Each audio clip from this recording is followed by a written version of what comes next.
एक गुरु का एक शिष्य बहुत ही बाचाल था। वह हर समय बोलता रहता, दिन भर इधर उधर की बातें करता। पिछातन के लिए जाता तो हर घर से एक नई कहानी लेकर आता और आश्रम के दूसरे शिष्यों को सुनाता। एक शिष्य की दूसरे से बुराई करता, चुगली करता और दूसरे के सामने अच्छा बनने का प्रयास करता। खुद के मुंह से खुद की ही तारीफ करता रहता और हमेशा ही खुद को गुरु के सामने सबसे बुद्धिमान और उत्तम शिष्य साबित करने का प्रयास करता। वह खुद को सभी शिष्यों से अलग और श्रेष्ठ मानता था।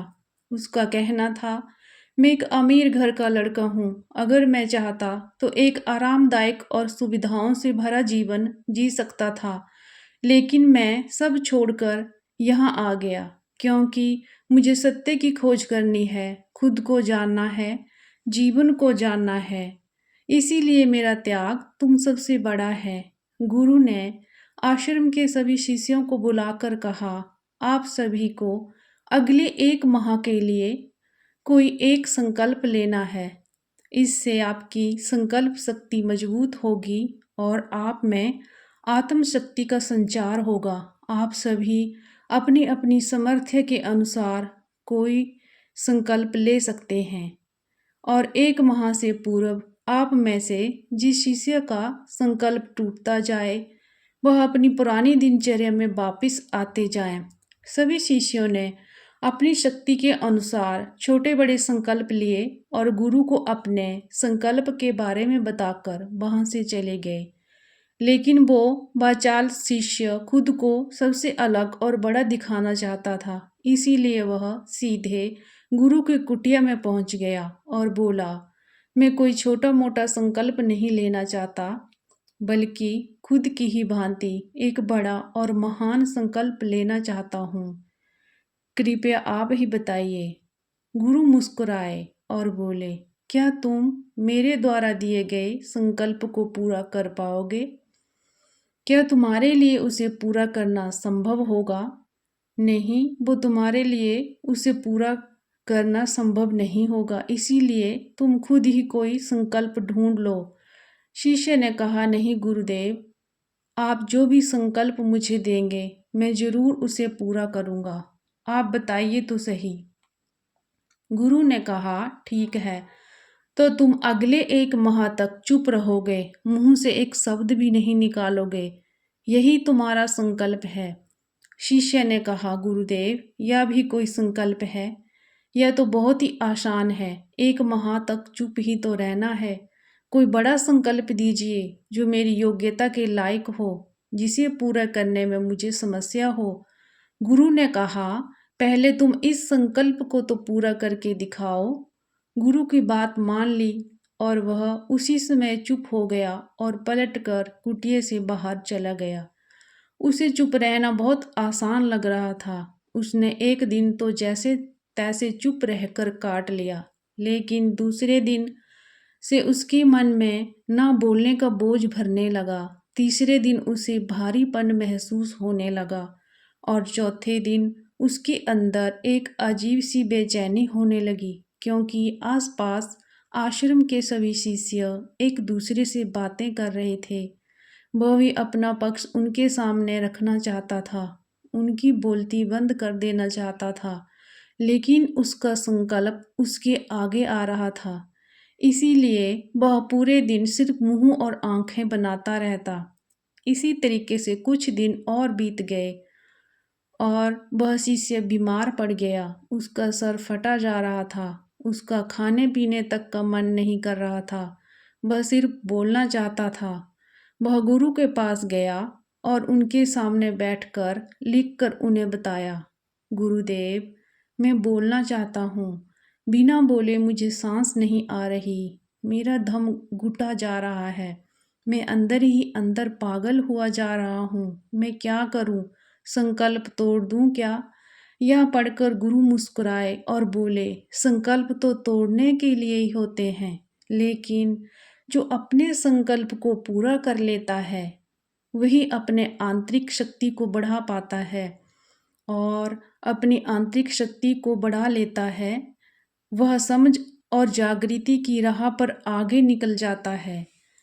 संकल्प का लेना भी तुम्हारे ही हाथ में था और इसे तोड़ना भी तुम्हारे ही हाथ में है। तुम्हारे बहुत से गुरु भाई अपने संकल्प को तोड़कर अपनी पुरानी दिनचर्या में वापिस आ चुके हैं। अगर तुमसे नहीं हो रहा तो तुम भी संकल्प तोड़कर अपनी पुरानी दिनचर्या पर वापस जा सकते हो। लेकिन याद रहे, अगर आज तुम इस छोटे से संकल्प को नहीं संभाल रहे तो तुम अपनी बाकी की पूरी जिंदगी को कैसे संभाल सकोगे। मुझे इस पर शक है। बाकी फैसला पूरी तरह तुम्हारे हाथ में है।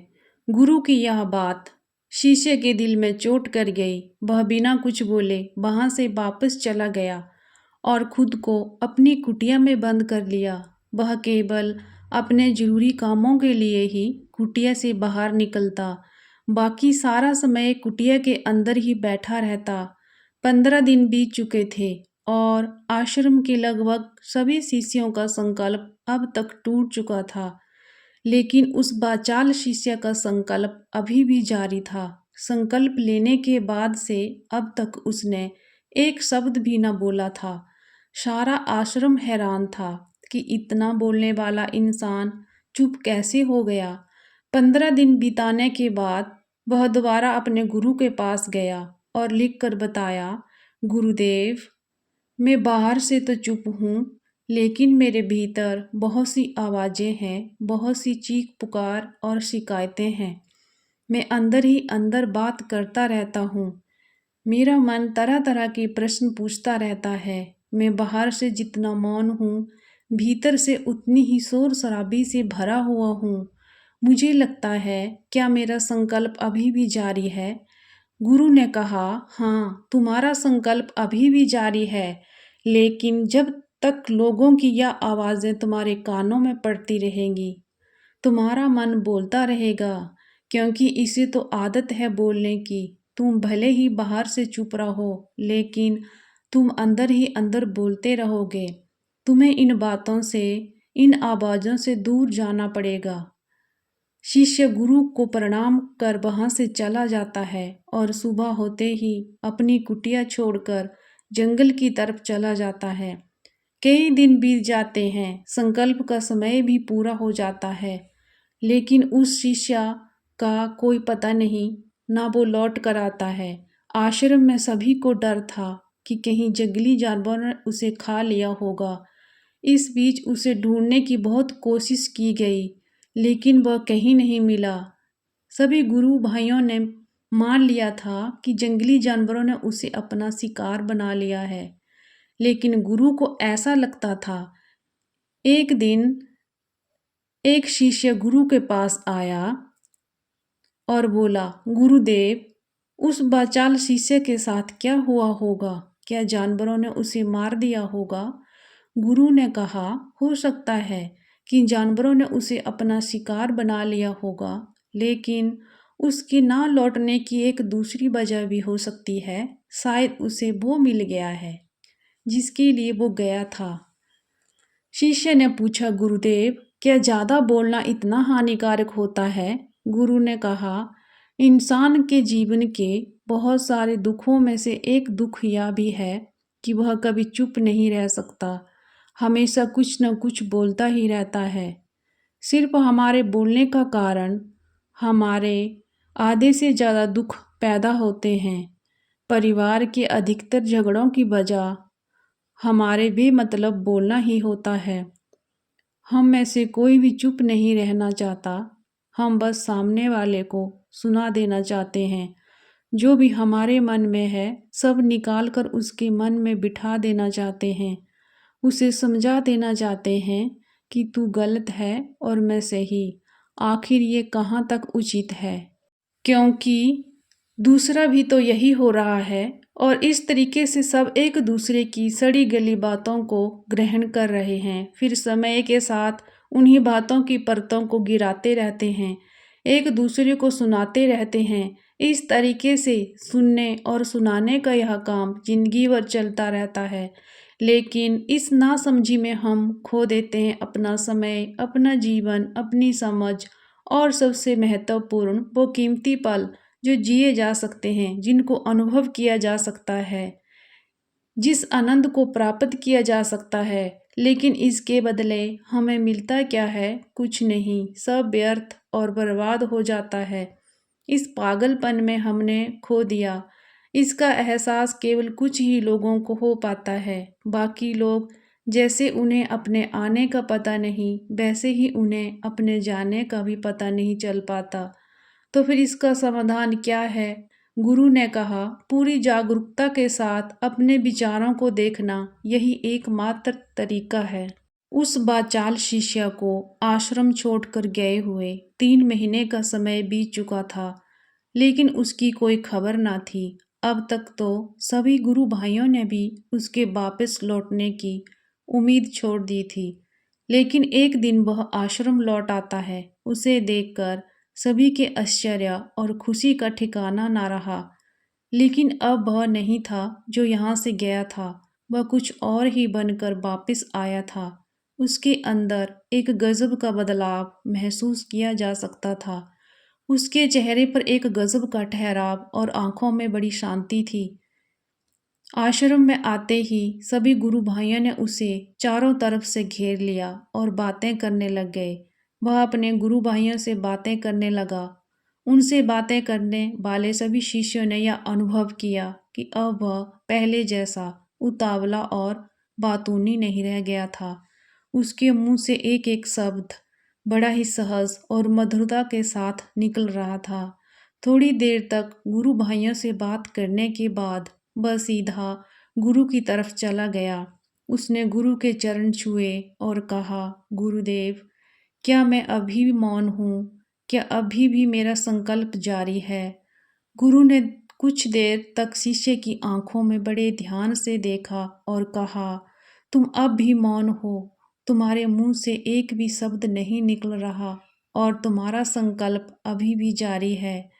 शिष्य ने कहा, गुरुदेव, जब मैं आश्रम से गया तो मैं मुंह से तो चुप था, लेकिन मेरे अंदर बहुत सी आवाज़ें थीं। मन में बहुत से प्रश्न थे और वह बंद नहीं हो रहे थे। तो मैं जंगल में और गहरा चला गया, इस उम्मीद से कि वहाँ वहाँ मुझे शांति मिलेगी और मेरे मन की बक-बक कम हो जाएगी। लेकिन मैं जितना एकांत में जाता गया, मेरे अंदर की आवाज़ें उतनी ही तेज होती गईं।